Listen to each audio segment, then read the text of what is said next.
رنگ تو کالا تھا لیکن سونا دل تھا بلال حبشی کا۔ ابو لہب کا چہرہ تو چمکتا تھا، اسی لیے اس کو ابو لہب کہا گیا، انگارے کی طرح چمکتا ہوا چہرہ، لیکن اس کا دل کالا تھا۔ تو وہاں چہرے نہیں دیکھے جاتے، وہاں دل دیکھے جاتے ہیں۔ الا من اتى اللہ بقلب سلیم، وہاں دیکھا جاتا ہے قلب سلیم کے ساتھ کون آیا۔ دل کی ستھرائی، دل کی عفت، دل کی پاکیزگی۔ شیشے اتے کٹا جمیا کندا چاڑی جاندے، شیشے اتے کٹا جمیا کندا چاڑی جاندے، جلداں نوں اے سانپ کے رکھن ورکے پھاڑی جاندے، جلداں نوں اے سانپ کے رکھ دے ورکے پھاڑی جاندے۔ تو اصل تو یہ صاف ہونا چاہیے، یہ ستھرا ہونا چاہیے۔ میرے اور آپ کے آقا و مولا حضور ختم المرتبت صلی اللہ علیہ وآلہ وسلم، ہمارے ماں باپ ان پہ قربان، کثرت کے ساتھ ایک دعا مانگتے تھے، یا مقلب القلوب ثبت قلبی علی دینک، اے دلوں کو پھیرنے والے میرے دل کو اپنے دین پہ ثابت رکھنا۔ ام المومنین رضی اللہ تعالیٰ عنہ فرماتی ہیں کہ میں نے حضور علیہ السلام سے پوچھا کہ حضور اسلام لانے کے بعد بھی اس کی ضرورت ہے کہ یہ اللہ کی بارگاہ میں عرض کریں؟ تو آقا کریم نے ارشاد فرمایا کہ دل رحمان کی 2 انگلیوں کے درمیان ہے، وہ جس طرف چاہے پلٹ دے، بے نیاز ہے، تو اس لیے ہر وقت اس سے مانگنا چاہیے اللہ میرا دل سلامت رہے، دین پر قائم رہے۔ ورنہ ہم دیکھتے ہیں کتنے لوگ ہیں بظاہر اچھے ہوتے ہیں لیکن انجام بخیر نہیں ہوتا۔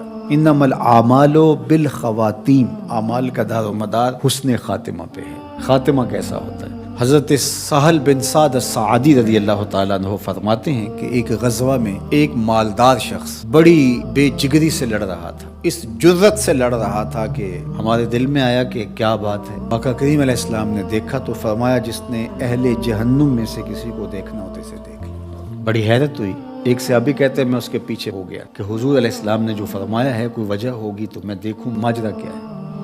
تو کہتے ہیں جب وہ لڑتے لڑتے زخمی ہو گیا تو اس نے اپنی ہی تلوار کو اپنے سینے میں یوں رکھ کر کے اپنا وزن اس اوپر ڈال دیا اور 2 کندھوں کے درمیان سے تلوار ادھر نکل گئی اور یوں خودکشی کر لی۔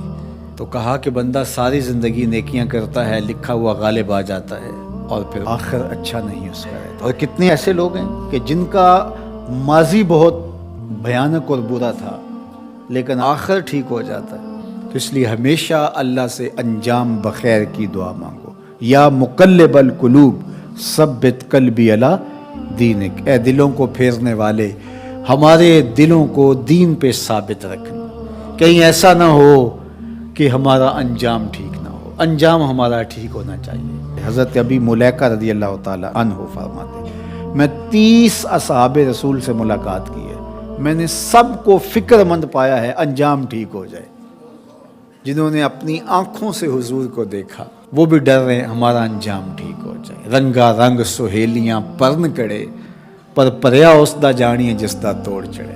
ہمیں ایک اور دعا ترغیب دی گئی قرآن مجید میں اہل ایمان کو، اور وہ کیا؟ ربنا لا تزغ قلوبنا بعد اذ ہدیتنا وہب لنا من لدنک رحمہ انک انت الوہاب، اے اللہ ہمارے دلوں کو سیدھا کر دینے کے بعد دوبارہ ٹیڑھا نہ کرنا۔